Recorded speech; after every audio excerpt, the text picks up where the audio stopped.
여기 나온 심령이 가난한 자는 바로 나에게 하나님이 필요하다는 것을 발견하게 된 것이고 그 하나님을 찾고 구하는 것을 말하고 있는 것입니다.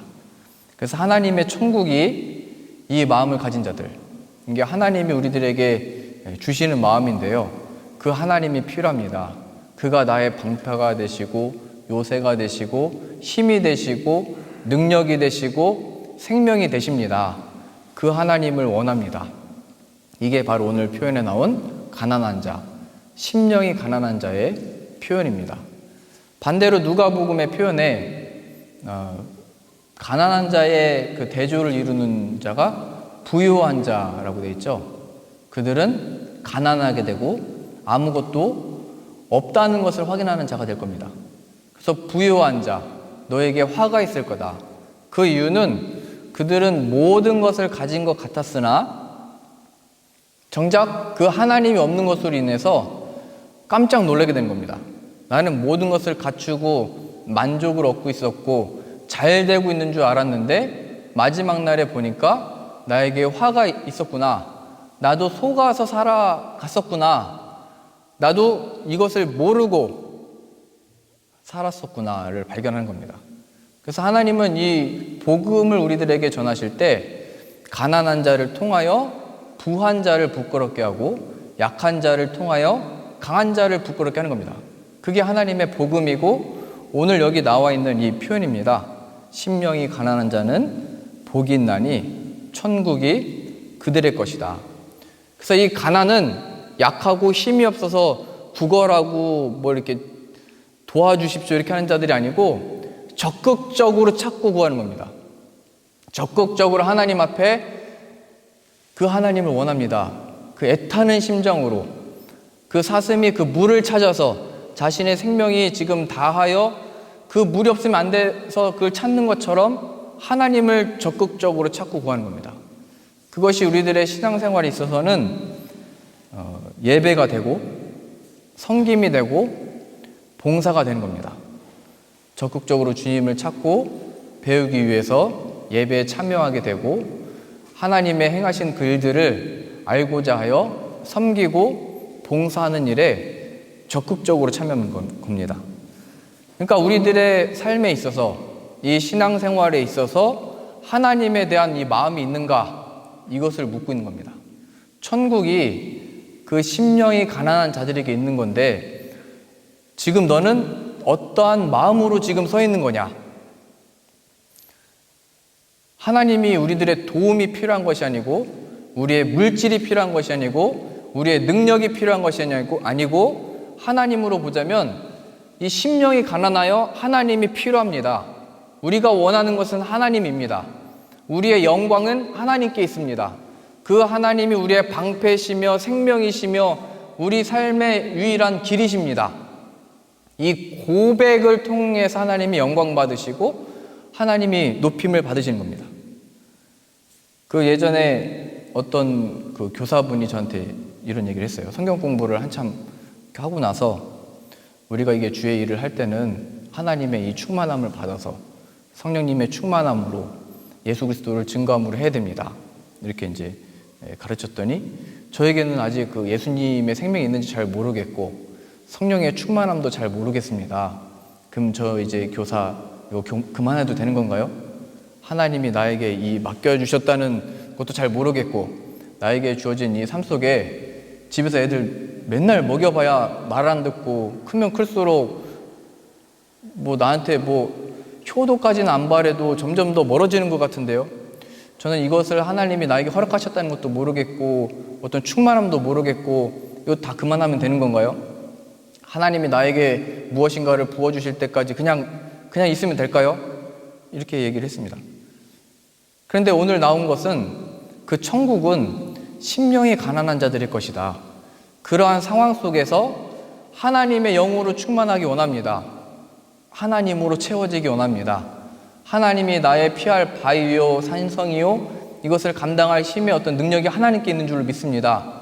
그 마음으로 하라는 겁니다. 이게 하나님이 나에게 어떤 영감이나 느낌이나 기쁨을 주실 때까지 기다리라는 얘기가 아니고 이건 적극적인 겁니다. 나에게 허락해 주신 사역과 삶과 일터와 상황 속에서 하나님이 나에게 허락하신 이 삶 속에 나는 하나님을 찾고 구하고 원하고 바랍니다. 그러할 때 그 장소가 그러한 순간들이 천국을 맛보고 누리는 순간이 되는 겁니다. 하나님의 함께 하심을 누리게 되는 것이고 우리의 능력이 아닌 하나님의 능력이 나타나는 모든 사역들과 일들이 되는 겁니다. 우리들이 이제 15일 날 행사를 준비하고 있잖아요. 무엇을 할까? 무엇을 할 수 있을까? 우리는 우리가 가지고 있는 능력과 생각들과 판단으로 계획을 합니다. 그러나 우리가 구할 바는 우리에게 필요한 것이 하나님이다라는 것, 그래야 하나님이 주신 것으로 하나님께 드린다는 것, 하나님이 그곳에 함께 하셔야 의미가 있다는 것. 하나님, 우리들에게는 이것이 필요합니다, 저것이 필요합니다가 아니고 그 하나님이 우리에게 필요합니다, 이 마음을 잃지 않는 겁니다. 그 자리에 그 모든 순서들과 행사들이 하나님이 천국을 누리고 하나님이 주시는 그 영광을 누릴 수 있게 되는 겁니다. 우리들에게 이러한 마음이 생기는 것은 우리의 상황이 무슨 좋거나 나쁘거나 힘들거나 실패했기 때문에 이제 하나님 없으면 난 안 됩니다, 이런 차원이 아닙니다. 이거는 하나님이 우리 앞에 그 마음을 주셨기 때문이고 지금 예수님이 이 무리들 앞에 서 계시기 때문이고 그가 이제 입을 열어서 가르치셨기 때문입니다. 로마의 박해 속에 예수님이 나타나셔서 천국이 어떤 자들의 것인지, 심령이 가난한 자들, 하나님에 대한 마음과 나에 대한 이 소원과 소망과 이 사랑하는 마음을 가진 자들이 그걸 얻을 것이다 말씀하시는 겁니다. 노아의 그 홍수 심판회 때에 노아에게 하나님이 말씀하셨잖아요. 내가 다 멸해버릴 건데 방주를 만들어라. 그 말씀을 주시잖아요. 하나님이 나타나는 것으로 인하여 그 은혜와 영광과 살아남음, 생명을 얻게 되는 겁니다. 우리는 세상적으로 어려움을 좀 당해봐야, 고통을 당해봐야, 신앙생활에 있어서도 그런 어려움들이 있어야 그 속에서 배운다. 근데 우리가 알듯이 그런 고통과 괴로움들이 그냥 실패로 끝나는 것을 많이 목격하게 됩니다. 그 중에서 성공하는 사람들은 별로 없습니다. 그 사람들은 그걸 어떻게 이겨냈는지를 간증하듯이 얘기를 하지만 우리들에게 그런 상황이 주어졌기 때문이 아니고 그것은 우리들의 핑계가 될 수도 있고 자기 합리화를 시킬 수 있는 것들이 될 수도 있습니다. 중요한 것은 그런 상황 가운데 하나님이 나타나셨다는 겁니다. 애굽의 종으로 400년 동안 종살이 하고 있는데 말씀이 모세에게 임하여 모세가 이제 앞에 서서 하나님이 이제 너의 고통을 들었다 라고 하는 메시지를 전하는 겁니다. 그때 이 사람들이 그 하나님 앞에 서 있는 내가 무엇인지, 내가 400년 동안 왜 이 종살이를 하고 있었지, 왜 하나님을 찾지 않았었지, 이걸 발견하게 되는 거예요. 인간을 다 지었는데 노아에게 말씀하셨잖아요. 인간들이 나를 경외하지 않고 나를 떠나서 다 살고 있다. 내가 이 인간들 만든 것을 내가 후회하고 있다. 그래서 노아가 그 방주를 만들고 하나님의 이 복음이 전해졌을 때 나에게 그 하나님이 없이 그냥 잘 되고 있는 줄 알았구나. 이거를 그때 발견할 수 있게 되는 거예요. 하나님의 메시지가 전해졌을 때. 근데 그 메시지가 듣고 깨닫는 것도 은혜에 속한 거라는 거예요. 심령이 가난하여 내게 그 예수님이 필요하다는 것을 알게 되는 것이 하나님의 큰 영광이고 그 방식과 방법은 하나님이 우리 앞에 서 계시고 여기서 말씀하실 때인 겁니다. 나에게 주어진 상황 가운데, 나에게 주어진 일들 가운데, 어려움 가운데 하나님이 나타나셔서 일할 때 발견할 수 있게 되는 거예요. 그 죄와 그 요점은 예수님이 십자가를 지시는 것을 통해서 확증된 거거든요. 그것이 바로 우리의 죄 때문에 십자가에서 죽으신 것이고, 그러면 그 죄가 뭐냐라고 했을 때 우리들에게는 이렇게 나타납니다. 아니, 하나님의 이 율법들을 보니까 너무 엄격한 것 같습니다. 그게 어떤 죄가 나타나는 거냐면 우리의 마음이 하나님을 그렇게 보는 것에 우리의 마음이 엄격한 겁니다. 그게 하나님이 어떻게 이런 일을 하실 수 있습니까? 하나님이 선하시면 그게 우리의 마음이 하나님이 옳지 않다라고 하는 판단하는 자리에 서 있다는 죄가 드러난 겁니다.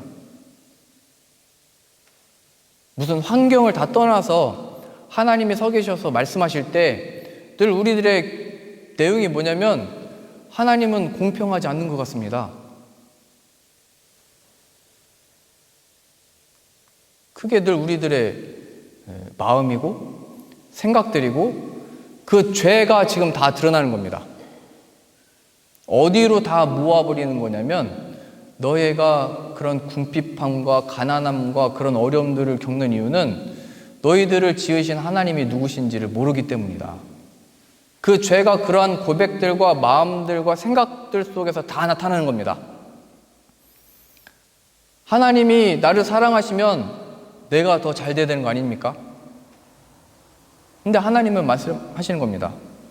내가 내 아들을 너희에게 보냈다. 내가 나의 이 복음을 너희에게 전했다. 구약시대 때부터 선지자들을 통하여 내가 너희에게 끊임없이 얘기해 왔는데 너희가 못 알아들었다. 너희가 나를 떠났다. 너희가 나를 무섭다고 얘기했고 엄격하다고 얘기했고 너희가 나를 거부하고 너희가 나를 반대하고 너희가 나의 원수가 된 것이다. 그것을 다 드러내고 있는 겁니다. 오늘 이 시간은 말씀하십니다. 심령이 가난한 자는 복이 있나니 천국이 그들의 것이며 우리가 무엇으로부터 잘못된 건지 어디서부터 뭘 어떻게 고쳐야 되는지 이 마음으로 서 있냐 하는 얘기입니다. 하나님이 필요합니다. 하나님이 예수 그리스도를 보내셨는데 그 예수 그리스도를 통하여 하나님을 바라보지 아니하고 내게 주어진 상황들로 인해서 그 부요함으로 인해서 난 하나님 필요 없는데 적극적으로 나는 하나님 필요 없는데 말은 하지 않지만 하나님의 사랑하심과 만지심과 역사하심을 내게 주어진 부요함들이요. 내게 주어진 세상적인 일들이요. 그것 자체가 잘못됐다기보다는 그것들 속에 하나님을 기억하지 못하고 이 심령이 가난한 자가 되어 주님이 필요합니다. 이 마음을 잊어버렸다는 거예요.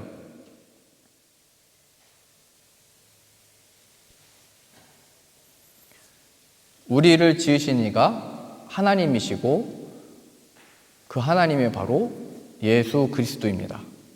그 예수님이 우리를 가장 잘 아시고 모든 필요와 간구를 이미 우리가 기도하기 전에 입을 열기 전에 다 알고 계십니다. 그래서 이 아들을 보내셔서 우리들에게 보이시고 나타내시는 것은 그 예수 그리스도가 우리에게 필요하다는 것을 발견하는 겁니다.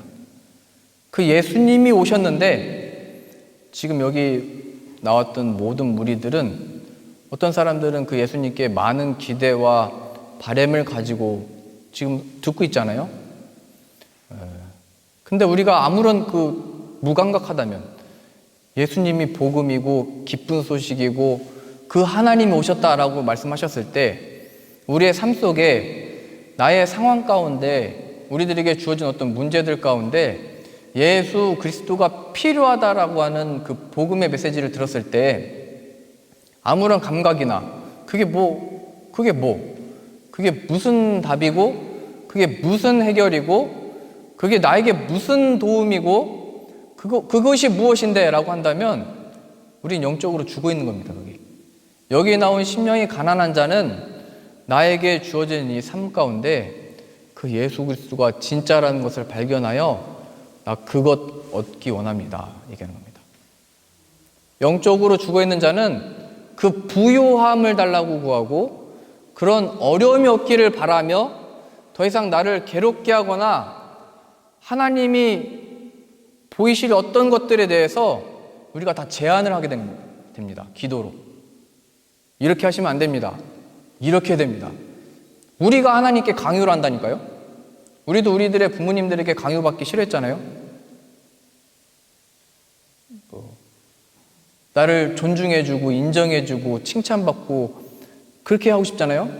근데 잘 생각해보면 우리들의 기도는 하나님의 일하는 방식과 뜻은 우리들이 원하는 대로 돼야 되는 겁니다.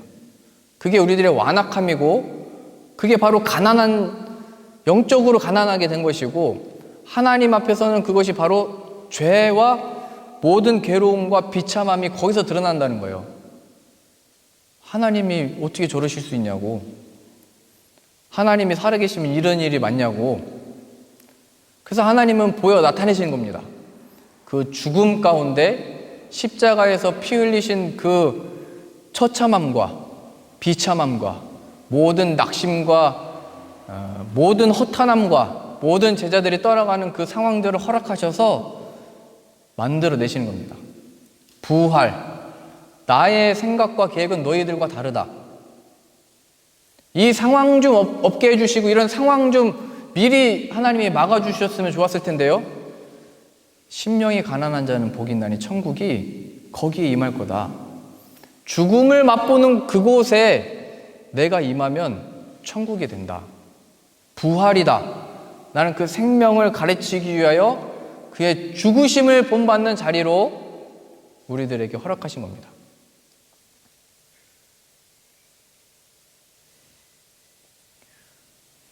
예수님 안에서 참된 이 만족을 누릴 수 있습니다.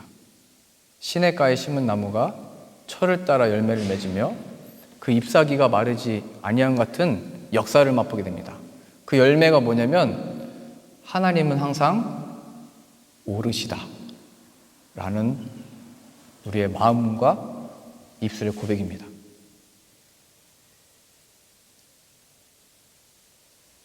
그가 나를 단련하신 후에 정금같이 나온다. 이런 고백들은 다 하나님은 오르시다, 이 고백을 한 겁니다. 하나님이 나를 이렇게 다루시는 것은 그의 역사를 이루실 것인데 그 증거가 바로 죽음에서 부활을 만들어내신 것을 내가 안다, 이 얘기입니다. 하나님은 항상 선하시다 얘기하는 겁니다. 야, 너 하나님 앞에 그렇게 기도하고 그렇게 오래 교회도 다녔고 오래 그렇게 섬겼는데 결과가 그게 뭐냐? 뭐 하나님 진짜 있는 거냐? 아니면 네가 잘못한 거 아니냐? 뭐 이런 계속 씨름과 싸움이 그 욥기서에 나온 거잖아요. 네가 그렇게 하나님 앞에 뭔가 잘못했으니까 그런 거 아니야. 그 속에 하나님의 이 심령이 가난한 자는 거기에 그 예배가 있는 거예요. 주님은 하나님 항상 오르시다. 하나님이 나와 함께 계시는데 나를 이렇게 다루시는 것은 공평한 거다. 그게 무슨 공평인데? 그게 무슨 선함인데? 내가 볼 때는 너 망한 존재인데? 아들을 보내주셨다. 이 고백이 나오는 겁니다. 그 하나님이 이러한 나를 우리들을 위해서 아들을 아끼지 아니하시고 보내주셨다. 그래서 세상도 얘기합니다. 하나님을 모르는 세상도 야, 좀 잘 해봐라. 좀 뭔가 나보다 나아야 될 거 아니냐. 그러니까 세상도 신에 대한 어떤 생각과 판단들이 있어가지고 교회 다니는 우리들이 세상에서 많이 듣고 배우기도 합니다. 야, 신은 이래야 되는 거 아니냐? 그 하나님이면 뭐 이렇게 선해야 되는 거 아니냐? 그 속에 우리가 세움을 받는 거예요. 그런 세상에 부유한 사람들 속에 세상에 옳다라고 여기는 사상과 생각들 속에 하나님의 선하심과 의로심과 오르심은 그 아들을 통해서 나타났다. 그 심령이 가난한 자의 마음으로 그 예수님을 찾고 구하고 나타내는 것으로 등장을 하는 겁니다.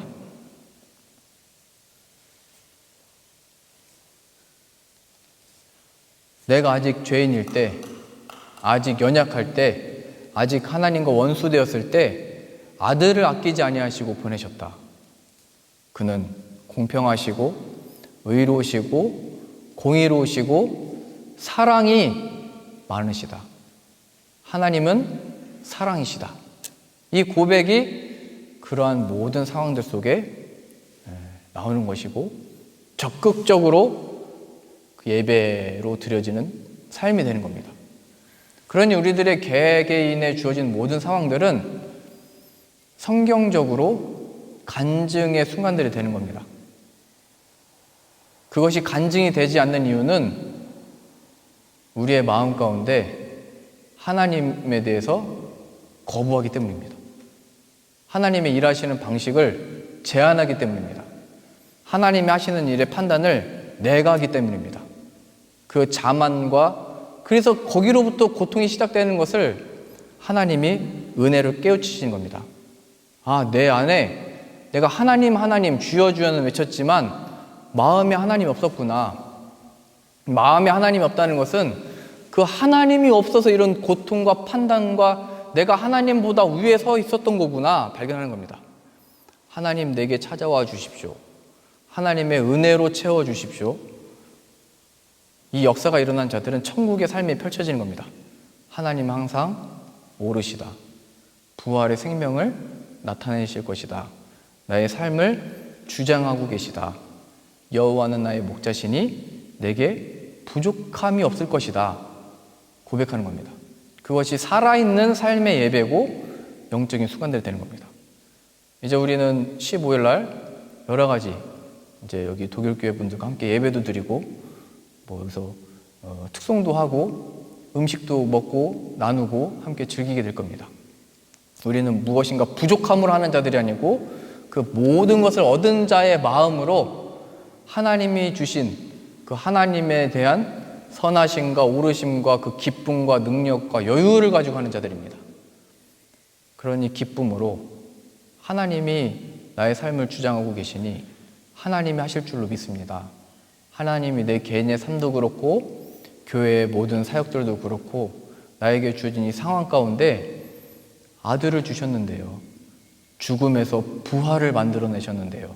그 역사가 우리의 삶과 모든 문제와 모든 일들 속에 주님이 서 계시다는 것을 기억하셔서 그의 음성을 듣고 무슨 이게 완벽함을 요구한 게 아닙니다. 우리한테 너 이렇게 해라 저렇게 해라 또 다른 이게 율법을 주신 게 아닙니다. 이 산상수훈은 예수님이 친히 자신의 몸을 내주시고 죽으셨으며 부활하심으로 인하여 우리들에게 일어나는 역사가 무엇인지를 가르치신 겁니다. 우리가 만들 수 있는 것들이 아니라는 거예요. 그의 부활하심의 생명에 동참하게 된 것이 무엇인지를 가르치신 겁니다.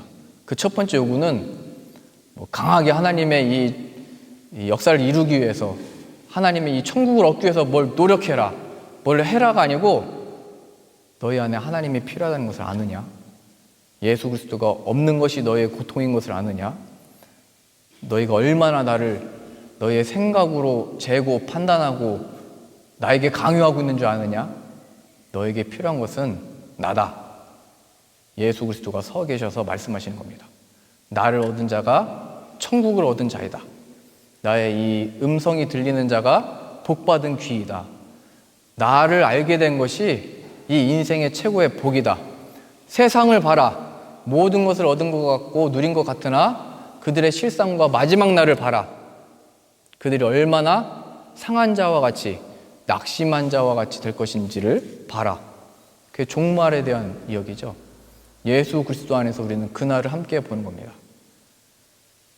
창조의 역사로부터 마지막 심판의 날에 이르기까지 하나님과 함께 한다는 것이 바로 천국이고 그 하나님과 영원토록 함께하는 곳이 바로 천국입니다.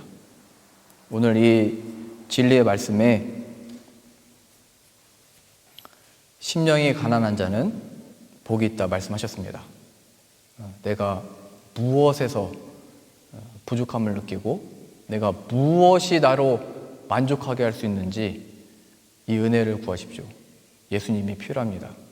그 예수님이 함께 계시면 예수님이 내 안에 계시면 나는 모든 것을 얻은 자입니다. 그리스도인입니다. 하나님의 백성입니다.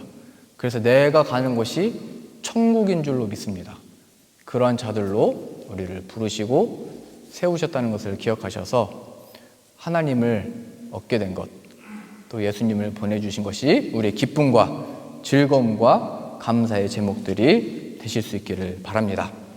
기도하겠습니다. 하나님, 우리의 생각에는 가난한 자는 실패한 겁니다. 그러나 하나님 앞에서 무엇이 잘못된 것인지를 깨우치시니 감사합니다. 바로 우리 안에 하나님이 없는 것이 모든 것에 문제며 모든 것에 괴로움이며 궁핍함이라는 것을 알게 됐습니다. 그러니 우리 안에 하나님의 영으로 채워주옵소서, 예수님의 생명으로 채워주옵소서, 성령 하나님의 충만함으로 채우셔서 그 하나님의 선하시고 의로우시고 오르시고 사랑이 많다는 것을 우리로 하여금 알게 하시고 고백되어지는 은혜를 부어 주옵소서. 예수님의 이름으로 기도합니다. 아멘.